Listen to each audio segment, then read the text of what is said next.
8 people went to sleep in this house, and not one of them woke up. On a quiet Sunday night in June 1912, the small railroad town of Villisca, Iowa was settling down to sleep. Inside a modest white house on East 2nd Street, the Moore family had just come home from a church service.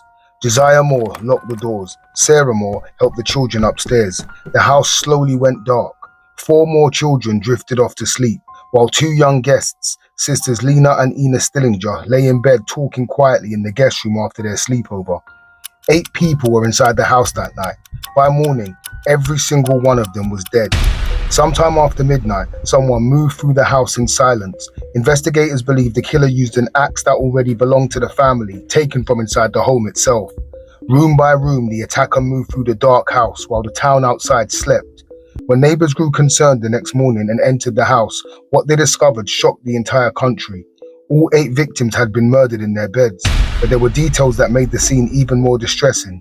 The mirrors inside the house had been covered with clothing, as though the killer didn't want to see their own reflection.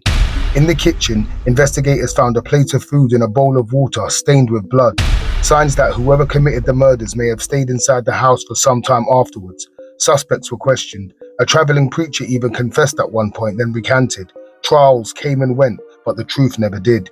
More than 100 years later, the Villisca house still stands, and the question that began that morning in 1912 still remains.